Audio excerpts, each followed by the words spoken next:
Et puis ce qu'on a développé aussi sur Capital.fr et également sur Business Insider depuis l'an dernier, on a fait ça avec une super startup qui s'appelle Logora,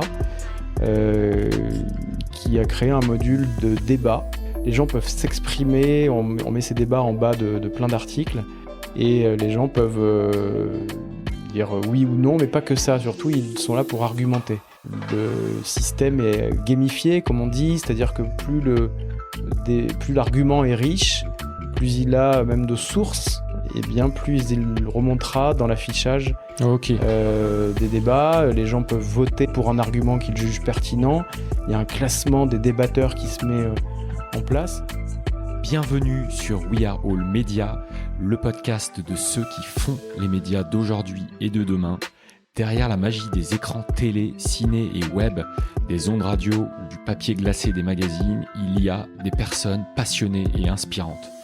Entrepreneurs, producteurs, créateurs, diffuseurs, artistes, journalistes, influenceurs. On parle de leur parcours, parfois atypique, leur métier, leur expérience, mais aussi leur vision du futur des médias ainsi que des nouvelles façons de consommer les contenus. Je suis parfois un peu déçu de voir qu'aujourd'hui, beaucoup de jeunes journalistes ne jurent que par ça. Leur premier objectif, c'est de faire du fact-checking. On se retrouve avec presque, je caricature, mais presque plus de fact-checkers que de facteurs, quoi. Enfin, on a quand même plus besoin dans le journalisme de gens qui révèlent des infos que de gens qui disent que l'autre a pas tout à fait bien fait son boulot. C'est utile vraiment, je consomme les décodeurs, je consomme Check News, mais voilà, c'est pas l'alpha et l'oméga du métier. Aujourd'hui, j'ai le plaisir de m'entretenir avec Gilles Tanguy, rédacteur en chef chez Capital.fr et Business Insider France, deux titres phares de l'actualité économique en France et édités par Prisma Media. Ensemble, on revient sur le parcours de Gilles dans le journalisme, sa vision de l'actualité sous le prisme économique. On évoque son passage du magazine papier au digital, mais aussi ce qu'est le métier de rédacteur en chef pour le premier magazine d'actualité économique en France. On discute des business models gratuits ou payants pour la presse, des initiatives et nouveaux modèles comme leur newsletter payante 21 millions, du projet peut-être trop visionnaire Infonity ou encore les systèmes de débat communautaires mis en place sur leur site. En fin d'épisode, dans la partie future des médias, Gilles réagira à différents usages de l'intelligence artificielle dans le journalisme. Bonne écoute. Bonjour à tous, bonjour Gilles, bonjour. Bienvenue sur We Are All Media. Alors, pour pas dire de bêtises, en te présentant Gilles, à propos de tes fonctions actuelles, je vais directement citer ton LinkedIn. Tu es rédacteur en chef adjoint chez Capital, responsable du site Capital.fr, rédacteur en chef de Business Insider France. Tout ça chez Prisma Media, qui pour ceux qui ne le savent pas, est le leader bimédia en France, donc presse, magazine et vidéo en ligne. Parmi vos marques, et je viens d'en citer deux, il y a aussi Femmes Actuelles, Géo, Télé Loisirs, Voici et plein d'autres. Alors, il y a plusieurs raisons pour lesquelles j'ai souhaité faire un épisode avec toi et j'espère que les auditeurs partageront cet intérêt. D'abord, je voulais savoir ce que c'était le challenge d'adapter un magazine papier populaire sur le digital, puisque tu as lancé Capital.fr, qui est adapté du magazine Capital, lancé en 1991. Et maintenant, en plus, tu es en charge du passage au modèle payant, donc le fameux paywall. Donc ça m'intéresse que tu nous racontes un peu ça. Et puis ensuite, parce que tu t'occupes aussi de Business Insider France, donc, qui est une version française d'un média initialement américain. Et voilà, je voulais savoir comment on gère, entre guillemets, une licence, ou en tout cas un titre américain sur un territoire particulier. Est-ce qu'il y a des difficultés, des challenges, des obligations ? C'est des sujets qui m'intéressent. On va aussi parler de ton parcours de journaliste et on finira par un peu de prospective, notamment sur l'intelligence artificielle dans le journalisme. Est-ce que ça te va ? C'est parfait. Ok. Alors, je commence toujours par la même question. C'est comment t'es tombé dans le grand bain des médias ? Tu dois avoir pas mal de journalistes qui disent ça à ton micro. J'ai toujours voulu faire ça, déjà. Mais les raisons sont différentes, donc c'est pour ça que ça m'intéresse. Alors moi, je me souviens, le déclic, c'était la chute de Ceausescu en Roumanie. C'était tout en direct. Je me souviens, sur la 5, il y avait Guillaume Durand. Et je sais plus quelle époque de l'année c'était. J'étais chez mes grands-parents, je voyais ça en live. Et je me disais, c'est génial, j'aimerais être là, j'aimerais regarder tout ça en direct, le commenter. Et voilà. Donc la vraie vision un peu romancée Oui. du reporter de guerre. Oui. Ouais, c'est ça. Ok. Bah, à l'époque, il n'y avait pas trop Internet. J'ai quand même 44 ans, donc il y avait peut-être le Minitel, je crois. Mais du coup, oui, c'était ça à l'époque. Après, évidemment, comme beaucoup de mes confrères, j'ai fait des journaux d'école, etc. Et puis, dès le bac passé, j'ai très très vite voulu m'orienter dans ce métier, quoi. Donc école de journalisme ou Ouais, fac. j'ai fait une école de journalisme à Bordeaux, qui s'appelle l'IJBA aujourd'hui, juste après le bac, pendant 2 ans. Et puis je trouvais que mon bagage était quand même à compléter, donc j'ai repris des études. Alors après l'école de journalisme, j'ai travaillé 2 ans dans des journaux régionaux, notamment à Ouest France. Ah ouais. C'était passionnant, c'était Ouais. dans des petites villes comme Alençon, La Ferté-Bernard ou Saint-Nazaire. Enfin, c'est quand même une grande ville maintenant, Saint-Nazaire. Et je trouvais ça assez intéressant. On devait faire des articles très, très locaux. Si on écrivait des choses qui allaient pas, on avait le lecteur qui frappait à la porte, qui venait directement voir au Ouais. bureau. C'est formateur. Ouais. Ça apprend bien, bien la rigueur aussi. Et donc, au bout de 2 ans, dans ces rédactions de Ouest France, qui est un super journal, j'ai voulu reprendre des études. Et donc, j'ai fait l'Institut d'études politiques à Lyon. Pendant 2 ans. Alors pourquoi la politique? Parce que tu voulais être spécialisé, c'est un sujet qui t'intéressait, ou tu disais que parce que pour être journaliste, il fallait un peu passer par la case politique? Disons, bon, c'est vrai qu'il y a politique dans le mot Institut d'études politiques, mais je dirais que c'est plus les IEP et Sciences Po, c'est plus une prolongation des études, c'est très généraliste, ça permet social au sens large. Voilà, ça permet de se perfectionner en histoire, en sociologie, Ok. en finance, en économie, dans plein de domaines, ça enrichit le bagage et puis je trouvais ça pas mal d'ailleurs de reprendre des études après avoir travaillé 2 ans, ça permet d'avoir du recul aussi sur ce que les enseignants nous disent, de trier un peu ce qu'on entend et ça rend les études encore plus efficaces. Et donc voilà, je me suis retrouvé sur le marché de l'emploi vers l'an 2000 à peu près. Puis là, j'ai commencé à l'Express pendant 2 ans. Ensuite, à l'Expansion pendant 4 ans. Tu faisais quoi, Express, Expansion? Tu avais des sujets en particulier que tu traitais, ou c'était assez généraliste? Bon, au début, j'étais jeune, je touchais un peu à tout. C'était l'époque de ce qu'on appelait la nouvelle économie. Donc, j'ai fait pas mal d'articles sur des petites startups françaises à l'époque. La bulle Internet et voilà, c'est ça. On se doutait évidemment pas de l'ampleur que ça allait prendre par la suite. Il y a pas mal de ces sociétés, d'abord d'ailleurs de l'époque, qui sont mortes depuis, mais il y en a qui ont bien grandi. Donc ouais, ça c'était les débuts à l'Express, et entre 2002 et 2006 où j'étais à l'Expansion. Là, j'ai fait des enquêtes sur pas mal de choses, l'affaire Tapi, la grande distribution, les banques. Des sujets quand même assez économiques en fait depuis le. Ouais. Du coup, je me suis. C'était pas forcément. Je m'étais pas toujours dit je veux être journaliste économique. Je suis petit à petit rentré là-dedans et je trouvais que c'était une matière passionnante qui permettait de traiter en fait à travers le prisme de l'économie à peu près tous les sujets. Ça touche à tout. C'est pas toujours une matière vers laquelle s'orientent les étudiants en journalisme et qui effectivement souvent ne jure que par le grand reportage de guerre. Mais en fait, c'est passionnant. D'abord, on peut faire des très jolis reportages à l'étranger aussi. Puis ça permet de se plonger dans des super dossiers, des super enquêtes. On rencontre des gens souvent très intéressants, très cultivés, impressionnants parfois. Donc voilà, j'ai vraiment pris mon pied là-dedans dans cet univers et je l'ai poursuivi du coup après à Capital à partir de 2006. Donc tout ce temps-là, j'étais toujours sur le magazine papier. Ouais, et attends juste, ça m'intéresse de savoir un peu comment ça se passe quand tu es journaliste et que tu veux démarrer, un job. Comment ça se passe? Il faut que tu t'envoies des papiers, surtout quand t'as pas d'expérience avant.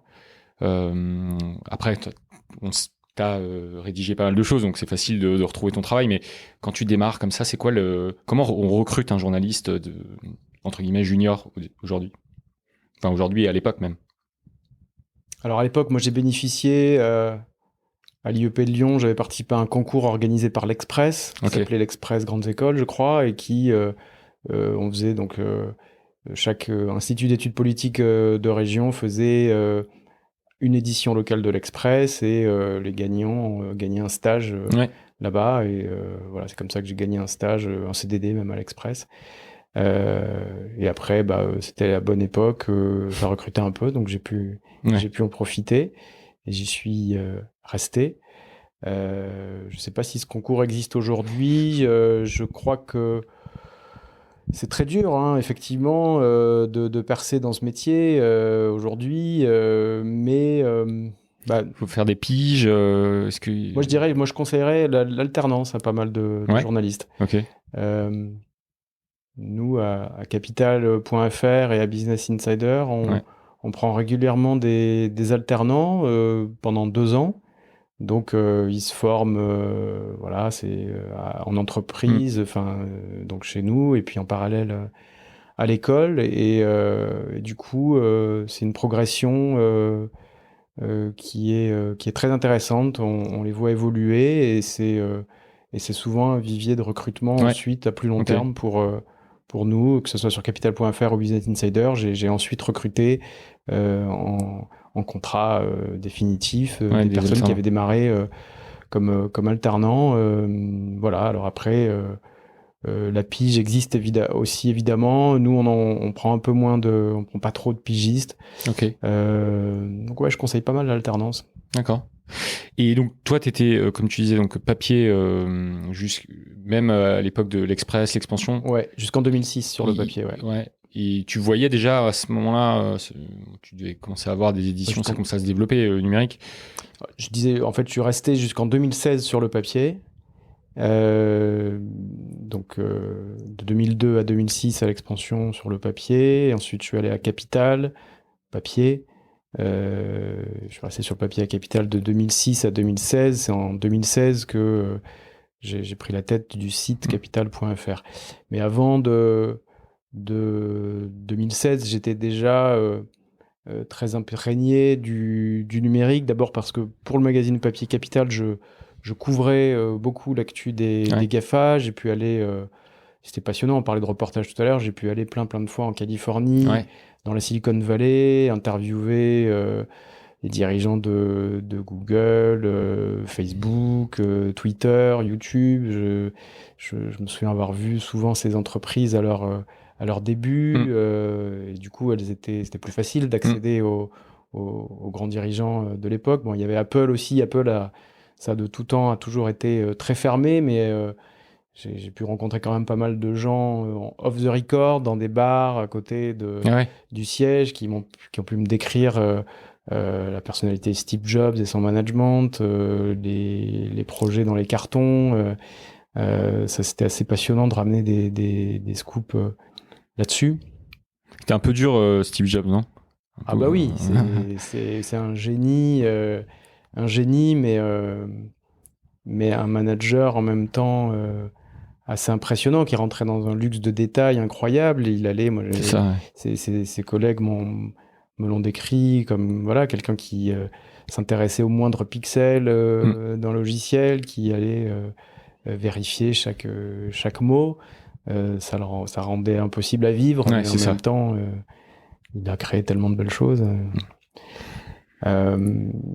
Et puis, sur le numérique aussi, avant de basculer sur le site, je me suis intéressé au lancement de l'iPad. On a voulu mettre le magazine papier Capital sur l'iPad. Il y avait plein de projets à l'époque. Donc, c'était un PDF enrichi, avec des bonus. Les ventes au début étaient assez encourageantes. Les gens payaient en fait. Les gens acceptaient. C'était pas les abonnés qui recevaient. Non. Les gens acceptaient de payer et de découvrir le magazine en version iPad. pour être honnête, il y a eu des débuts assez enthousiasmants, et puis après, ça s'est un peu calmé. La courbe, c'est retombé. Elle n'est pas retombée, mais disons qu'elle a arrêté de grimper. On a atteint une sorte de plateau. Mais c'était une super expérience. Et puis aussi, à l'époque, j'ai participé au sein de Prisma. Il y avait un laboratoire d'innovation qui s'est créé, qui a abouti à une application qui s'appelait Infonity. On l'a arrêté depuis, mais c'était une super expérience, même si ça n'a pas marché. En gros, la philosophie, c'était l'information à lire, écouter ou voir. Ouais. On était peut-être un peu en avance c'est ce que j'allais dire. Sur l'époque, mais on voulait proposer tous les contenus de Prisma, de tous les magazines papier et sites web de Prisma. Donc c'est énormément de contenu. Tu les as cités. J'ai pas tout cité. Voici, voilà, Télé Loisirs, un paquet, Capital évidemment, Management. On voulait proposer ces contenus à la fois à la lecture, évidemment, donc dans une appli. C'était une appli iOS, Android, à lire, à écouter, donc sous forme presque de podcast. Et puis à voir aussi, c'est-à-dire on enregistrait des petites vidéos qui résumaient l'article. On voulait laisser aux Français la possibilité de choisir le format idéal au moment, selon qu'ils étaient en train de courir ou de s'endormir ou chez eux tranquillement sur le canapé. Voilà. Bon, ça n'a pas pris, mais ça nous a appris plein de choses. C'est fou parce qu'aujourd'hui, c'est quelque chose que tout le monde fait, que tout le monde développe, et un besoin qu'ont beaucoup de gens d'avoir justement ces différents formats. Donc, c'est marrant que ça n'ait pas marché. C'était quand ? C'était en quelle année, ça ? C'était vers 2014-2015 à peu près. Je pense que peut-être c'est le fait que ce soit une appli qui a rendu peut-être les choses compliquées. C'était compliqué de trouver, de convaincre les gens de télécharger une nouvelle appli alors qu'ils en avaient déjà pas mal. Mais là où ça a été super enrichissant, d'abord humainement, moi j'ai rencontré plein de gens qui faisaient pas le même métier que moi au sein du groupe Prisma, et j'ai beaucoup appris là-dessus. Et puis on a tiré plein de briques en fait que l'on retrouve aujourd'hui.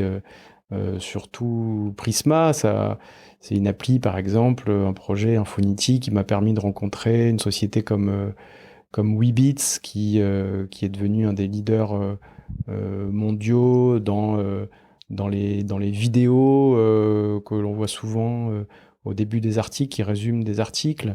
C'était eux votre prestataire en fait. Ouais, ils nous aidaient pas mal là-dessus.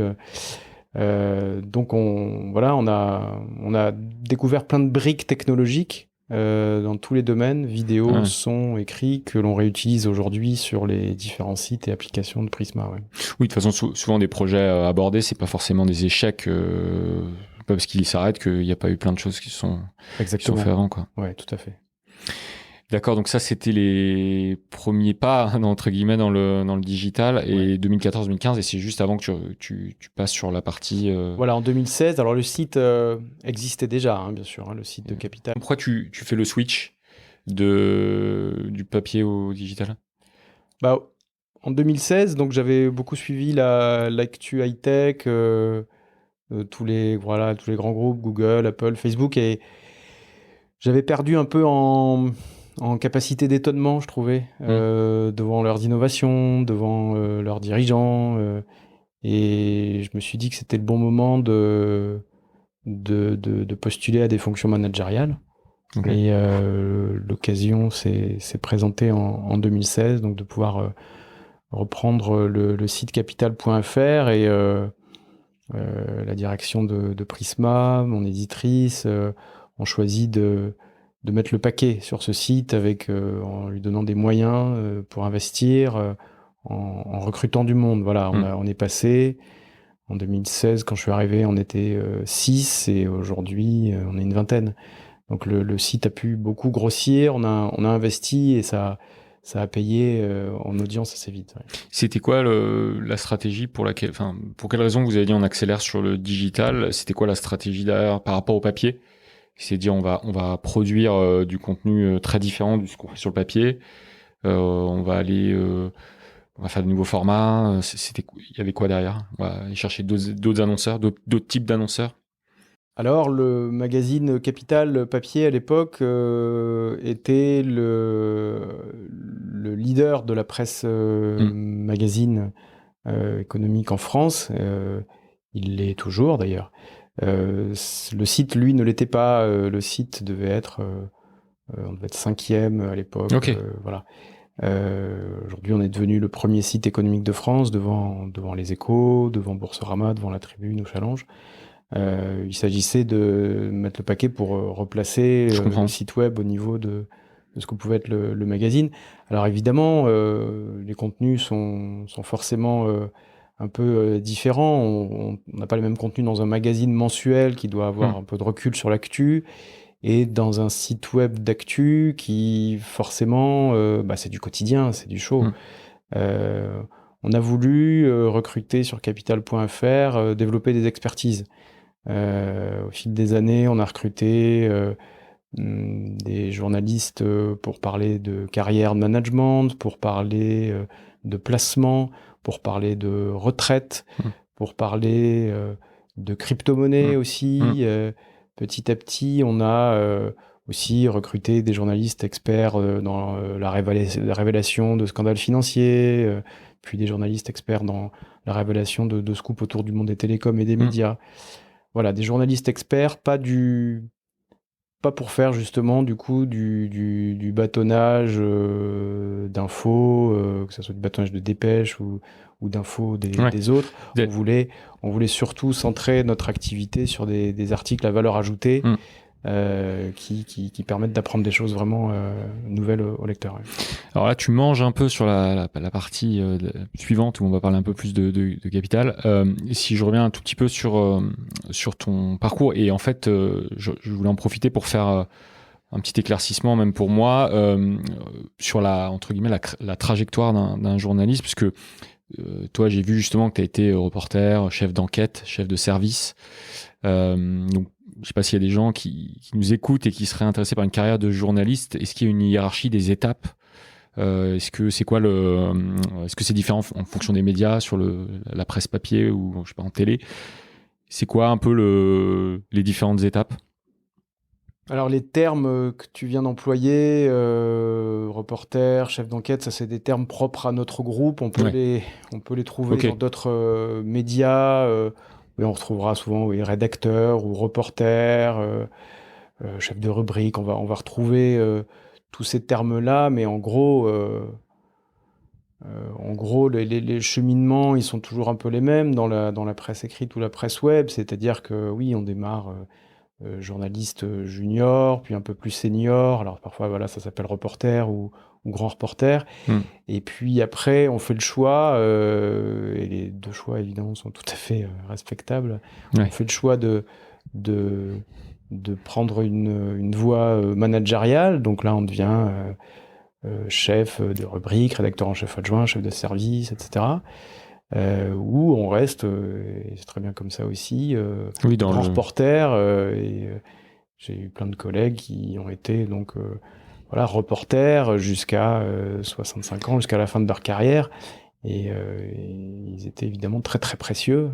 Bien sûr. Voilà. Et moi, j'exclus pas un jour de retourner sur le terrain, de revenir sur le terrain si le management me lasse un peu. Voilà. Et donc c'est quand même des métiers assez différents. Tu viens de le dire. Le métier de rédac chef, c'est celui que tu occupes aujourd'hui. Tu peux nous dire un peu ce que c'est le quotidien? Donc le métier de rédacteur en chef, je dirais que c'est un métier d'arbitrage, beaucoup. Ok. Il y a une profusion d'informations, c'est illimité la quantité d'informations qu'il y a. Une journée ne suffirait pas, évidemment, à lire tout ce qui se dit et se passe. Donc il faut arbitrer, faire une sélection tous les jours sur un site web, chaque heure même en fait, entre tout ce qui arrive et se demander à tout moment qu'est-ce qui est prioritaire. Voilà, et ça c'est évidemment des échanges permanents avec l'équipe qui remonte des sujets selon leur périmètre de suivi. Moi qui fais une veille partout où je peux la faire pour glaner un maximum d'informations. On échange sur les sujets, on échange sur les angles aussi, c'est important, les angles et les titres. C'est très important sur le web de savoir, voilà, on va pas faire un sujet comme ça sur le Covid en général ou la dette publique. Il faut qu'il y ait un angle précis, une info précise à raconter. Le choix du titre est crucial. La plupart de nos lecteurs sur Capital.fr et sur Business Insider, ils arrivent via les moteurs de recherche, via Google pour parler simplement, via les réseaux sociaux, ou comme Facebook ou Twitter, ou via les agrégateurs d'informations comme Flipboard, comme Update, comme Microsoft News. Et le point commun à tous ces canaux, c'est qu'ils ne voient de notre article que le titre et la photo. Le titre et la photo sont donc cruciales. Alors, bien sûr, il y a du dérapage là-dessus, ce qu'on appelle le clickbait, ou plus vulgairement le putaclic, où voilà, beaucoup de sites vont essayer d'attirer les gens avec des titres un peu mensongers. Bon, on essaye d'éviter ça. On essaye de faire des titres évidemment proche du contenu qui suit et en même temps attractif. Voilà, c'est la vitrine qui va donner envie aux lecteurs de venir nous lire. Voilà, donc ça c'est une bonne partie du boulot. Et puis dans le métier, il y a évidemment la partie relecture d'articles, la partie managériale. Voilà, faut essayer de motiver les troupes, évidemment, notamment dans des périodes de télétravail intensif comme en ce moment, où les gens sont chacun chez eux. Faut essayer de garder un esprit collectif, ce qui passe par des réunions, par des moments d'échange informels, pour voilà, je pense qu'une rédaction, que ce soit sur le web ou n'importe où, c'est pas un agglomérat d'individus, journalistes autonomes. C'est une équipe où chacun se nourrit, il y a un ping-pong permanent. Alors en ce moment, il est surtout par chat, mais voilà, il faut qu'on se nourrisse les uns les autres de nos idées, de ce qu'on entend. Par rapport au département marketing, par exemple, ou les gens qui vont faire en sorte qu'il y ait des gens qui viennent sur Capital.fr, comment vous travaillez avec eux ? Je dirais que chez nous, le marketing, on travaille main dans la main avec eux pour, pas sur le plan éditorial. Sur le plan éditorial, ça reste du ressort de la rédaction. En revanche, sur l'aspect stratégie d'acquisition de trafic via les différents leviers, et puis à plus long terme aussi, la stratégie, quel est en grosso modo le gros des contenus qu'on met en avant sur le site? Est-ce qu'on répond bien au centre d'intérêt des lecteurs? Est-ce que, on en reparlera peut-être plus tôt tout à l'heure, est-ce qu'on doit basculer telle partie du site derrière un data wall où on demande l'email, ou un paywall où on les fait payer?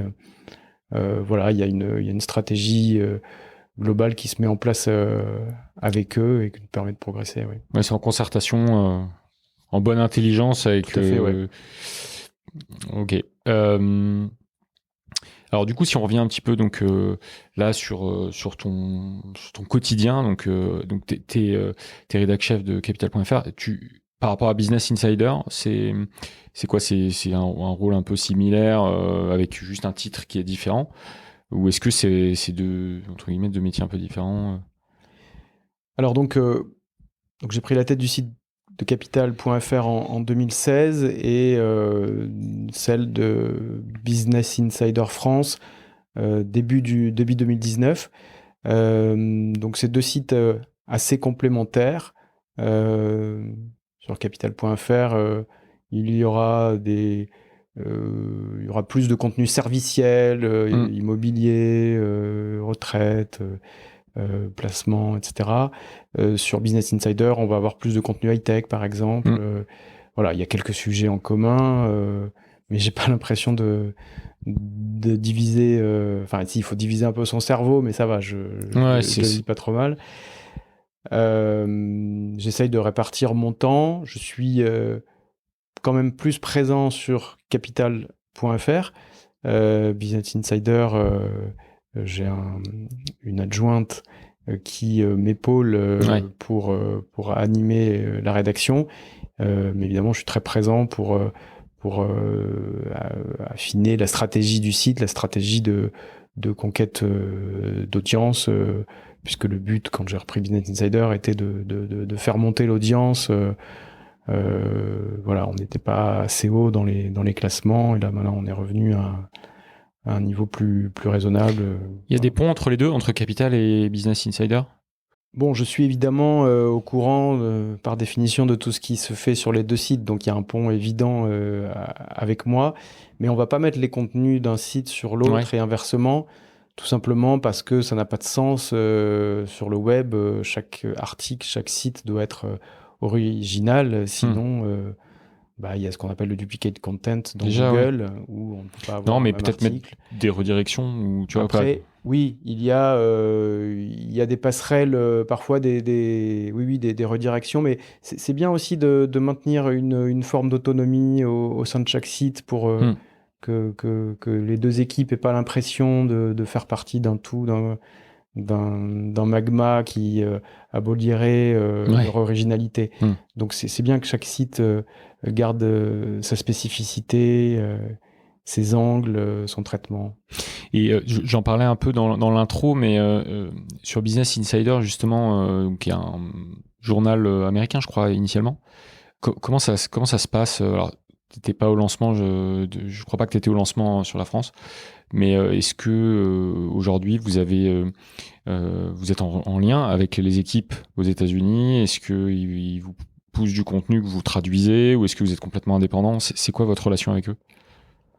Alors en fait, Business Insider, donc effectivement, qui est un des leaders des sites d'actualité aux États-Unis, qui progressivement d'ailleurs est en train de s'appeler Insider tout court, a voulu vers les années 2015-2016 développer des versions à l'étranger, et ils ont voulu donc lancer un site en France. En 2016, ils l'ont fait sous la forme d'une licence. C'est le groupe Prisma Media qui a décroché la licence de Business Insider en France. Et donc, effectivement, il y a des relations très étroites avec les États-Unis. D'abord, on suit grosso modo une ligne éditoriale globale de Business Insider US, même s'il y a beaucoup d'autonomie qui est laissée aux entités nationales. On suit cette ligne globale. Il y a donc des échanges très réguliers avec les Américains. Moi, je suis allé à plusieurs reprises à New York, au siège de Business Insider. J'ai pu rencontrer d'abord mes homologues des autres pays, puisque Business Insider a ouvert des entités aussi au Royaume-Uni, en Italie, en Espagne, en Allemagne, etc. Puis j'ai pu rencontrer les rédacteurs en chef de Business Insider US, les journalistes aussi experts. C'est très intéressant aussi, on s'inspire beaucoup de leur traitement de l'info. Par exemple, ils nous ont donné l'idée. Ce qui marche très fort là-bas, c'est quand ils donnent la parole à des salariés, à des catégories de personnel qui n'ont pas souvent la parole. Par exemple, les routiers, ou les caissiers et caissières de supermarchés. Ils avaient fait pas mal d'articles qui avaient bien marché là-bas, et donc on a repris ce principe-là en France, et ça a aussi très bien marché. Ça a beaucoup intéressé les lecteurs. Ouais, mais culturellement, ça pourrait être différent. C'est-à-dire que ce qui intéresse un lecteur américain pourrait ne pas intéresser un lecteur français, même en Europe. Mais bien sûr. Des fois, j'imagine, vous essayez des choses qui fonctionnent bien là-bas, qui ne marchent pas ici. Oui, clairement, il y a quelque chose qui cartonne là-bas. Les Américains sont plus intéressés que les Français par les startups et les créations d'entreprises. Il y a cette mentalité. Une mentalité d'entrepreneur, même si elle se développe beaucoup en France, qui est quand même plus forte dans la culture américaine. Ils supportent déjà tout simplement plus le capitalisme qu'en France, où il y a un antilibéralisme assez prononcé chez beaucoup. Donc tout ce qui marche aux États-Unis ne marche pas en France, mais Régulièrement, on picore des bonnes idées américaines que l'on reproduit en France, et puis inversement, on leur souvenait aussi C'est ça que parfois, j'allais demander. Et ouais, ils ont récupéré des choses que vous avez créées ici. ouais, il y a Et... beaucoup d'actualités que l'on a pu faire sur Notre-Dame, par exemple, Bien sûr. qui les ont passionnés. On fait aussi une partie donc il y a une rédaction évidemment à Business Insider France, d'environ une dizaine de journalistes qui produisent des contenus sur l'actualité française. Et on reprend aussi quelques articles de Business Insider, ça fait partie du contrat de licence de Business Insider US sous la forme de traduction. Ok. On sélectionne évidemment dans la masse d'articles qu'ils font des articles susceptibles d'intéresser nos lecteurs. Tous les articles sur Donald Trump, par exemple, ont beaucoup intéressé nos lecteurs. En ce moment, les articles sur Elon Musk, J'imagine. Tesla, Ouais. passionnent aussi beaucoup les lecteurs français. Ouais. Alors moi, j'ai une question sur la façon dont vous intégrez votre communauté.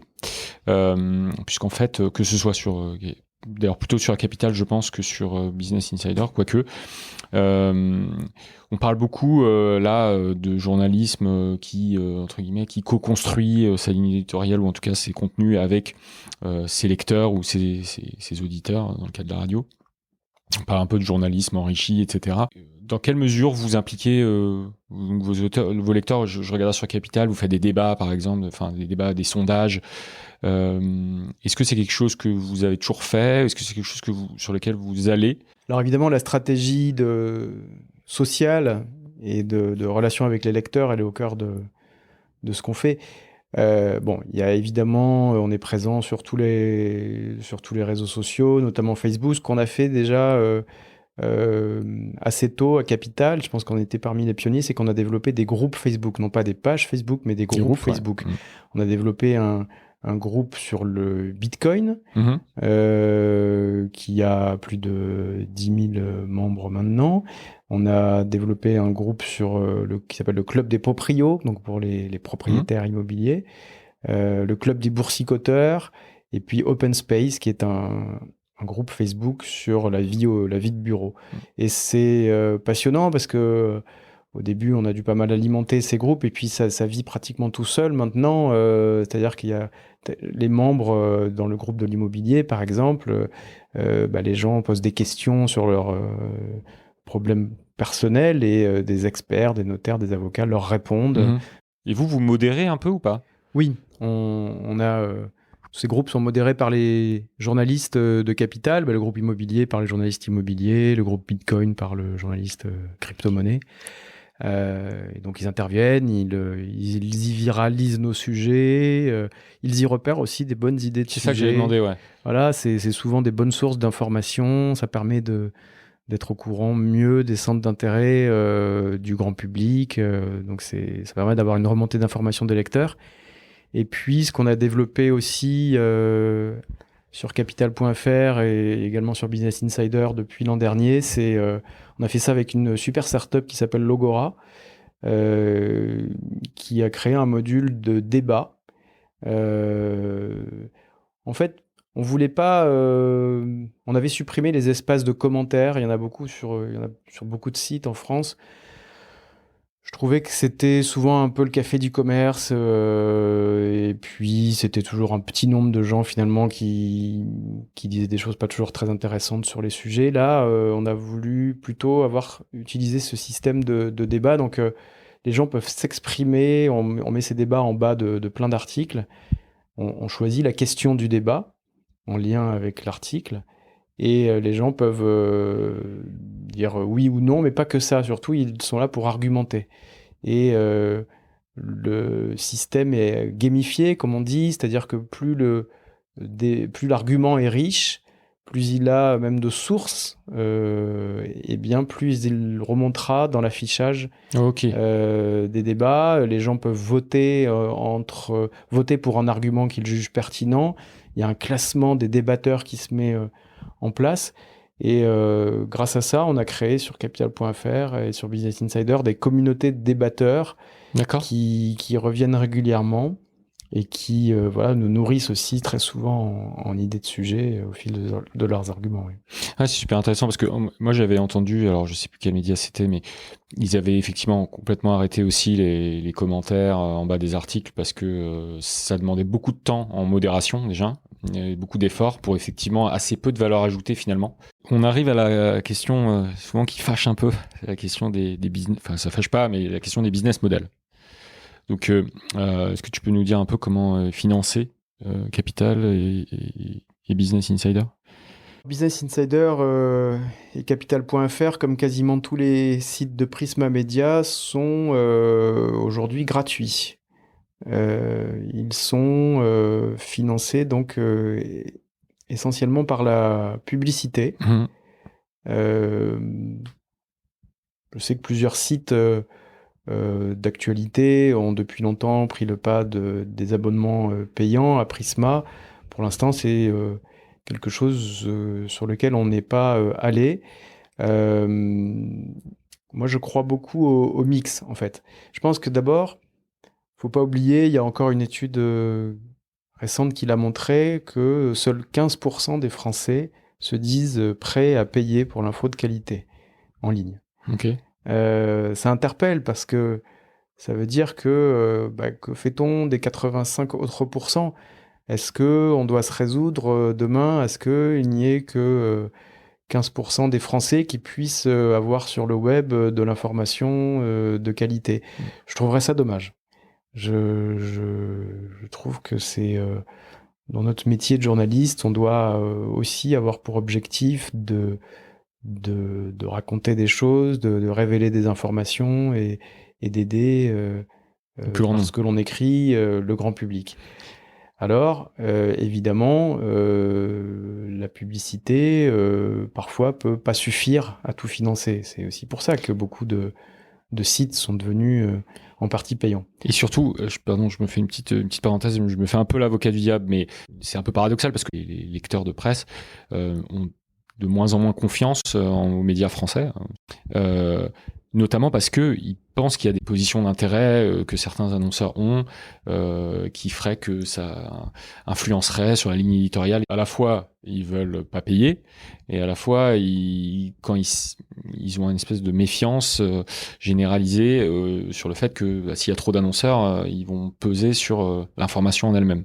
Alors, Capital et Business Insider, on est épargné de ça. Il y a un Chinese wall entre la pub et l'éditorial, c'est-à-dire que, je m'entends très bien avec les gens de la pub évidemment, mais c'est pas les annonceurs qui vont dicter le contenu des articles, et donc notre indépendance éditoriale est maintenue, et ça permet d'avoir une expertise, ça permet de garder la confiance des lecteurs. J'imagine, mais à mon avis, l'enjeu, c'est de comment vous le répercutez, comment vous le faites savoir au public, en fait, qu'il y a cette vraie indépendance. Je pense qu'il le voit, honnêtement, il le voit dans nos articles, il voit bien que sur Capital.fr, on n'a pas de scrupules à avoir des articles incisifs sur telle grande société du CAC 40, qui peuvent par ailleurs acheter des pubs à un autre moment. Donc je pense qu'il voit qu'on n'a pas toujours des articles gentils sur tel ou tel dirigeant. Ils le voient. C'est pour ça qu'ils reviennent. Je pense qu'ils ne reviendraient pas chez nous s'ils en doutaient. Je dis pas que personne n'en doute, mais en tout cas, la très forte augmentation d'audience qu'on a eue, je trouve, récompense cette image d'indépendance. Je pense que une chose est de le dire, le plus important c'est de le faire. Plutôt que de claironner qu'on est indépendant, on préfère le montrer tous les jours dans nos écrits. Et les gens... En taclant quelques boîtes. C'est pas le but. Non, c'est pas le but, mais s'il faut le faire, faut le faire. Voilà, le but n'est pas de tacler. Le but n'est pas de dire du mal des gens ou des boîtes. Par contre, le but est de raconter ce qui se passe. Et dans l'économie, en économie, il se passe... les entreprises un jour vont bien, un autre jour vont mal. Parfois, des patrons brillent, des patrons dérapent. Il faut qu'on puisse le dire dans tous les cas.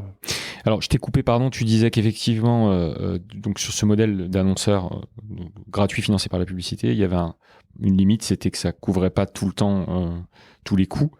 Voilà, alors je pense qu'il faut, ce qu'on essaie de développer à Capital, c'est un modèle hybride d'abord. Donc aujourd'hui, on a les ressources publicitaires classiques, les bannières, ou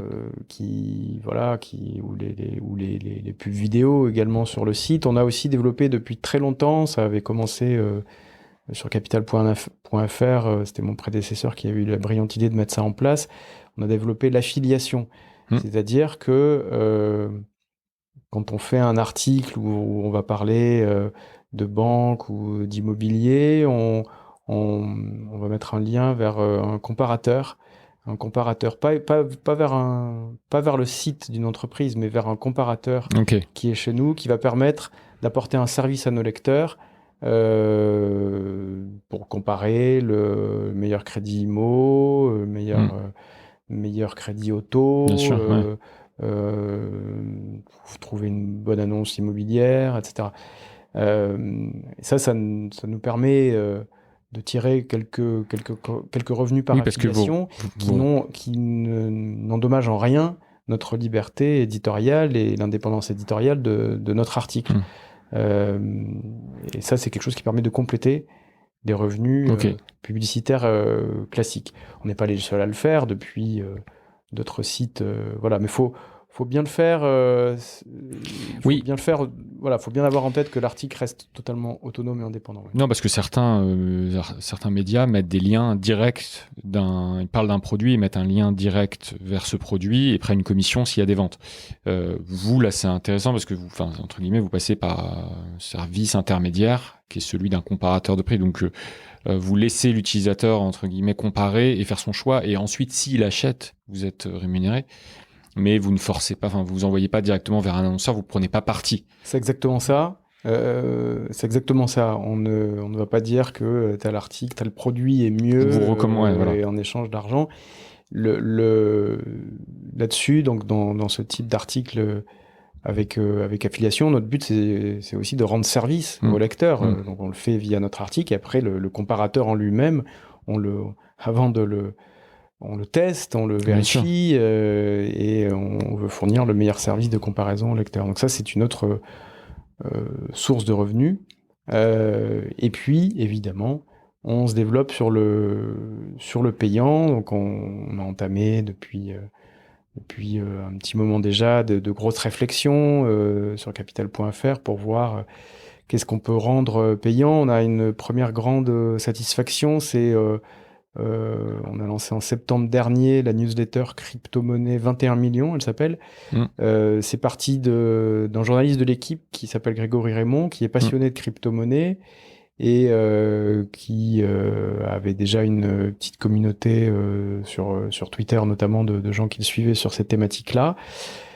Et on a fait le pari de lancer cette newsletter payante. Et je peux pas vous donner de chiffres aujourd'hui, mais ce que je peux vous dire, c'est qu'on en est pleinement satisfait. On a des niveaux de recrutement qui sont très très très au-dessus de ce à quoi on s'attendait.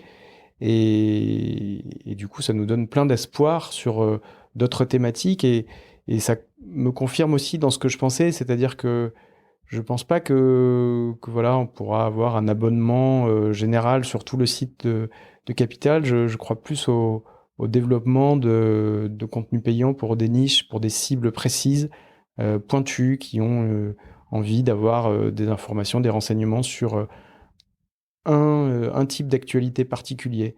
Et ça permet d'avoir une deuxième ou une troisième jambe, je dirais, à notre financement. Et ainsi d'équilibrer le tout. Et les articles qui resteront gratuits permettront aussi d'amener du trafic et des abonnements vers les parties qui resteront payantes, qui deviendront payantes. Je crois beaucoup à ce modèle hybride. Donc aujourd'hui, il n'est pas question de faire comme peuvent le faire certains médias, je pense par exemple au Monde ou l'équipe, d'avoir vraiment un système. Enfin, l'équipe, il y a du gratuit aussi, mais d'avoir un système quand même assez rapidement. Quand on arrive sur des articles, on nous demande de payer, quoi. C'est compliqué, ouais. Je pense que C'est pas vers là que vous allez. Enfin, non, c'est pas vers là qu'on directement va. comme ça. Peut-être qu'on devra changer d'avis Bien dans sûr. quelques années. Il y a plein de paramètres, c'est quelque chose qui bouge tout le temps, mais pour l'instant, c'est pas quelque chose auquel on croit. Il faut voir aussi que le Monde, le Figaro, Mediapart, les Échos aussi, je dirais, ont atteint des niveaux de nombre d'abonnés payants numériques très importants et très impressionnants. Mais c'est pas le cas pour tout le monde, hein. Les autres, les news magazines, les magazines en général, ont un peu plus de mal quand même à développer même un grand titre comme Le Parisien et pas du tout à des très hauts niveaux de nombre d'abonnés. C'est pas évident, hein, et il faut voir ce qu'on perd et ce qu'on perd en trafic, en recettes publicitaires et ce qu'on gagne en face. C'est un arbitrage fin à avoir. Et puis, comme je disais tout à l'heure aussi, presque philosophiquement, je trouve ça bien nous, on a plein d'articles très pointus sur la retraite, sur l'immobilier. Je trouve ça bien que, oui, certains deviendront payants peut-être tôt ou tard, mais qu'on puisse quand même en offrir à des gens modestes qui n'ont pas envie, ou pas les moyens, tout simplement, de payer 5, 10 euros d'abonnement. Et puis, est-ce que les Français peuvent empiler les abonnements numériques? Est-ce qu'ils peuvent être abonné à la fois à un quotidien, un hebdo, un mensuel. C'est l'enjeu des futures années, des prochaines années. Newsletter. Bon, voilà, faut être vigilant. Tout à fait. Donc le format newsletter, c'est un format qui est déjà en place là aujourd'hui. Elle est payante. On a cette newsletter payante sur les crypto-monnaies 21 millions. Il y en a d'autres à venir sur la même thématique? Alors pas sur la même thématique, mais sur le même format, business model. On y réfléchit, ouais. Vraiment, c'est quelque chose, vu fort du succès de ça, on se dit qu'il y a quelque chose, il y a un potentiel. Après, il suffit pas de claquer des doigts et pour recruter les gens, ça passe aussi beaucoup par la personne qui anime. C'est ce que j'allais dire, c'est assez incarné. Grégory Raymond était assez reconnu Exactement. Il avait déjà une communauté. Je comprends qu'on ne peut pas lancer du jour au lendemain les services, mais moi je pense qu'effectivement il y a aussi, faut voir à quel public on s'adresse. J'imagine que le public qui lit Capital, c'est aussi des gens, des entrepreneurs ou des investisseurs dans l'IMO notamment. Donc c'est aussi des gens qui ont potentiellement cet argent à mettre dans de l'information qui va leur permettre aussi peut-être d'investir ou de faire des bons placements, ce genre de choses. Donc il faut aussi voir dans le cas d'un média peut-être la cible qu'on vise, et il y a peut-être des cibles effectivement qui ont plus de moyens pour empiler des abonnements, comme tu dis, que certains autres médias, plus de divertissement général, où là effectivement le budget alloué tous les mois au divertissement et à la culture et à tout ça est malheureusement limité. Donc oui, et il y a plein de modèles à tester. Je vois par exemple avec intérêt le développement de Axios aux États-Unis, je ne sais pas si tu connais. De nom. Donc un réseau ils ont démarré avec une ou deux newsletters et puis maintenant ils en ont plusieurs dizaines. Et c'est des newsletters gratuites, financées uniquement par de la publicité, de parrainage native. Et ils décollent vraiment comme ça. Ils ont réussi à attirer d'excellents auteurs, d'excellents journalistes là-dessus. Et voilà, c'est pas de la newsletter payante, c'est de la newsletter gratuite avec des contenus de grande qualité. Voilà, je crois qu'on peut trouver mixer qualité et gratuité, c'est pas forcément incompatible, faut pas l'oublier ça. Non mais je suis d'accord, absolument d'accord. Je te propose qu'on passe rapidement du coup sur la partie future. Donc je précise quand même en préambule, on n'est pas des visionnaires, on n'a pas de boule de cristal, on essaye juste dans cette petite partie d'ouvrir des perspectives, d'insuffler des idées. Donc là, en l'occurrence, je voulais parler comme on parle de journalisme, d'intelligence artificielle. C'est évidemment un sujet passionnant, mais qui est aussi à double tranchant, puisqu'on peut faire, comme certains outils, on peut faire du bien et on peut faire du mal avec un même outil. Je vais te donner quelques exemples d'usage de l'intelligence artificielle dans le journalisme et tu vas me dire si tu en as entendu parler et puis si tu as un avis dessus. Un des premiers usages de l'intelligence artificielle, c'est l'écriture d'articles, tout simplement via des robots. Donc l'idée, c'est de publier assez rapidement des articles, par exemple des résultats d'élections, des compétitions sportives, à partir de modèles qui seraient préétablis. Il y a une société en France qui fait ça, qui s'appelle C-Labs. Et puis il y a quelque chose d'assez connu qui s'appelle OpenAI, donc OpenAI en français, qui propose des outils pour en fait écrire, pour reproduire en fait carrément le style d'un journaliste ou la ligne éditoriale d'un média. Donc on arrive à faire des choses maintenant assez poussées. Est-ce que tu en avais un peu entendu parler de OpenAI là en l'occurrence, ou est-ce que voilà, c'est des choses que vous regardez vous chez Capital?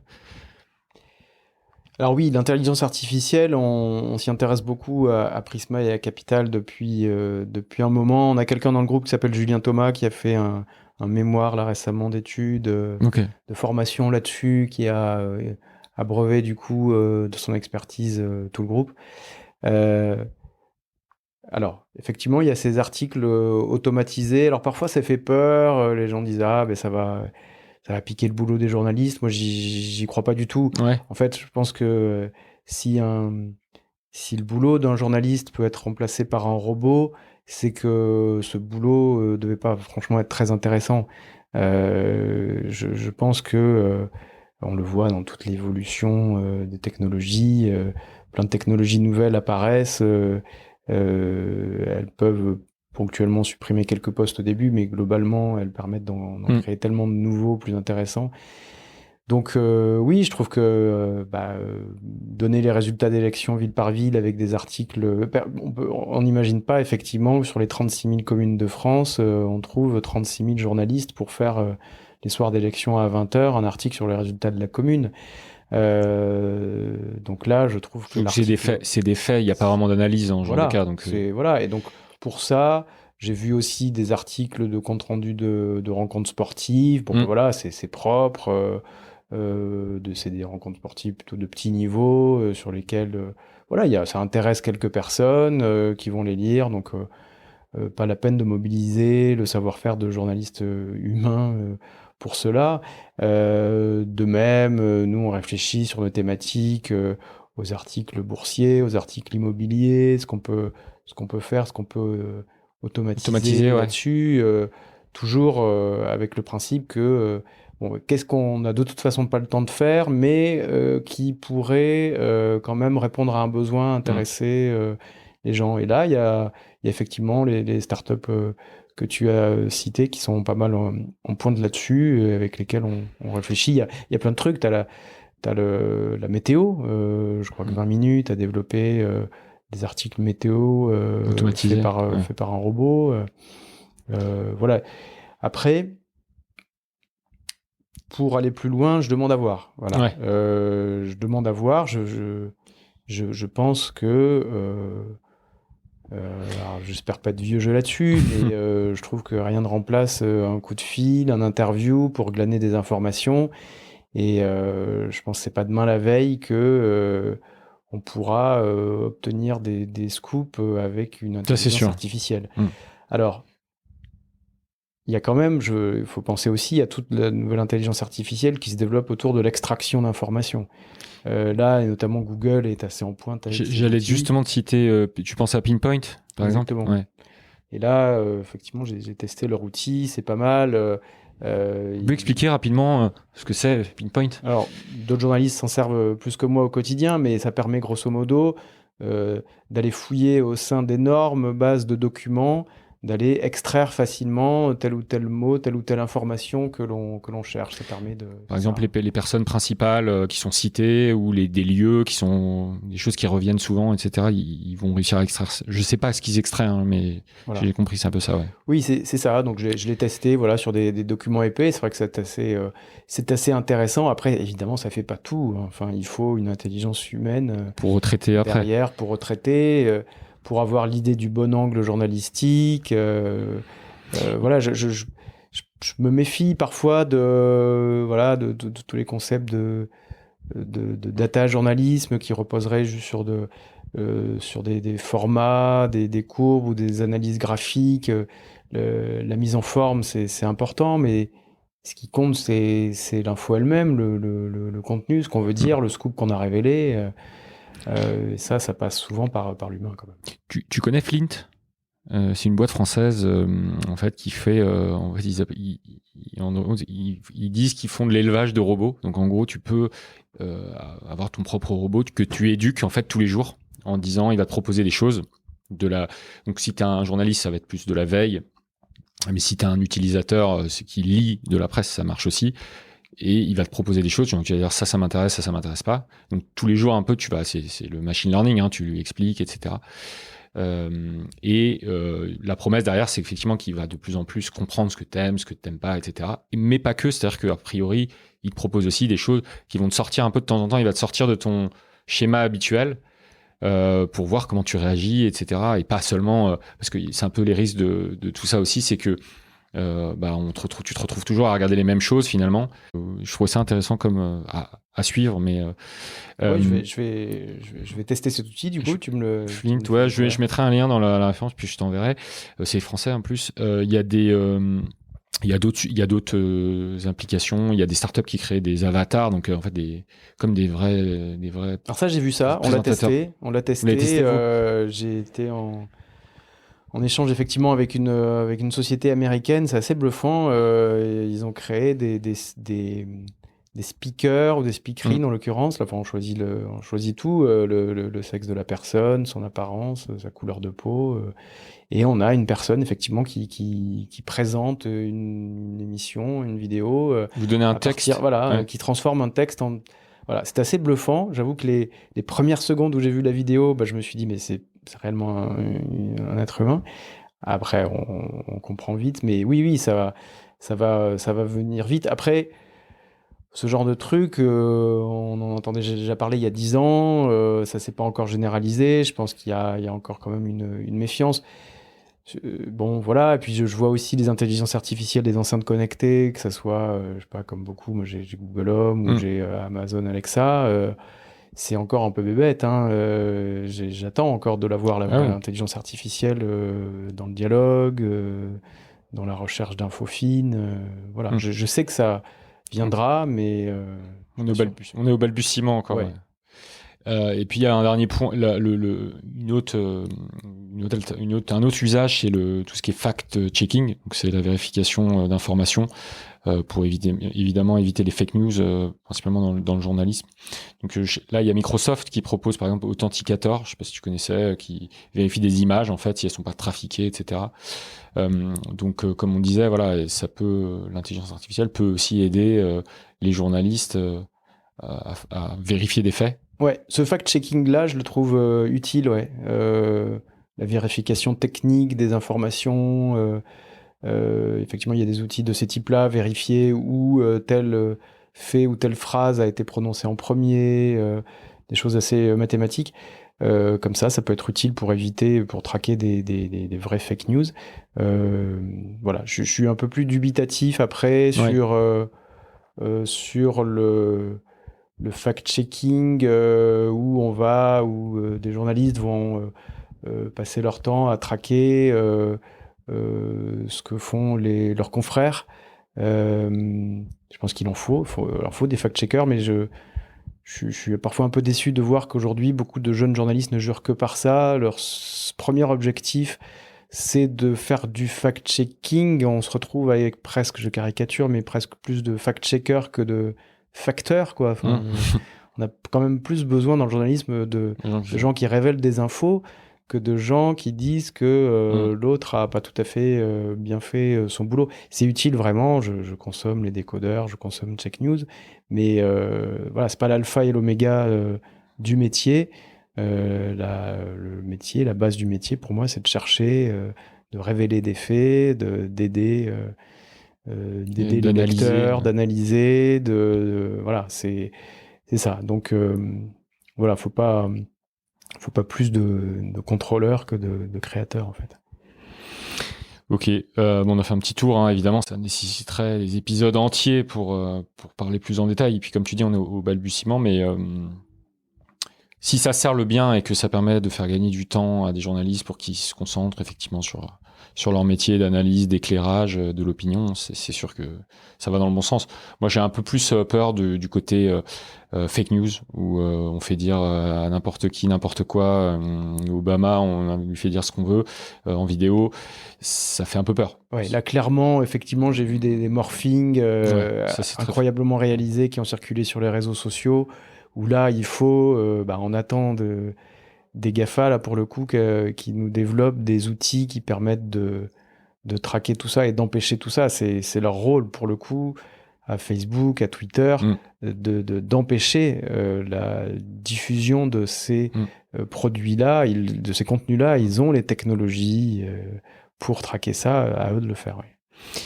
Ok, super. Passons aux questions de la fin. Quels médias tu consommes, toi, au quotidien ?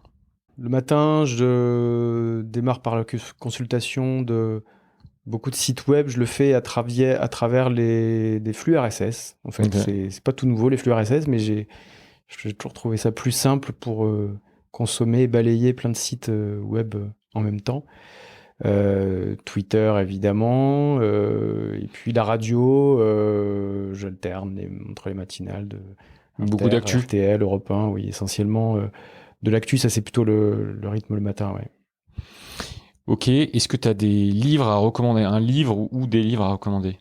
Me poser cette question, je sèche un peu. Le livre qui me vient à l'esprit, qui parle de journalisme, mais c'est très personnel, c'est un livre magnifique qui s'appelle Un peu de soleil dans l'eau froide de Françoise Sagan, qui est pas tout récent. Et pourquoi il m'a marqué, c'est parce que le héros de ce livre, il s'appelle Gilles et il est journaliste. et j'ai appris tardivement que ma mère m'avait appelé Gilles après avoir lu ce livre. Et évidemment, à l'époque, elle pouvait pas savoir que je deviendrais journaliste. Et c'est l'histoire d'un journaliste, en fait. C'est l'histoire d'un journaliste. Okay. Et donc, je me suis toujours dit qu'il y avait une part d'intuition là-dedans. C'était pas pour rien que j'étais journaliste aujourd'hui. Voilà. Donc, c'est pas un livre où on apprend forcément grand-chose sur le journalisme et le numérique d'aujourd'hui. Mais voilà, c'est le livre qui me vient à l'esprit quand tu me parles de ça. On m'a déjà recommandé Belle Amie, tu vois, par exemple. Donc, voilà. C'est un peu dans la même veine. C'est ça. Ok. Est-ce que il y a une question un peu plus productivité, toi qui as interviewé plein de dirigeants de la Silicon Valley, peut-être que toi tu auras des infos à nous donner, mais est-ce que tu as des outils, est-ce que tu utilises des routines particulières dans ta journée pour être plus productif ? Oui, il y a beaucoup de dirigeants de la Silicon Valley et puis aussi français comme Xavier Niel par exemple. J'ai beaucoup aimé étudier leur mode de management et il y a quelque chose qui revient souvent, c'est qu'ils fuient les réunions. Et voilà, moi c'est ça que... Toi aussi du coup ? J'essaye, c'est pas facile. Il y a souvent une inflation rapide, mais voilà, je pense que souvent les réunions peuvent être remplacées par des échanges informels dans le couloir, à la machine à café. Plein de choses peuvent se régler par des échanges comme ça, plutôt que par des réunions à 4 ou 5 où tout le monde n'est pas nécessaire. Un chat, un email suffit aussi à résoudre le problème que l'on va poser en réunion. Je pense qu'en termes de productivité, ça peut libérer beaucoup de temps pour faire l'essentiel de ce qu'on doit faire en fait. Ok, et dernière question, est-ce que, donc pour les personnes qui écoutent ce podcast, qui ont un projet, que ce soit dans le journalisme ou ailleurs d'ailleurs, est-ce que tu auras un conseil à leur donner ?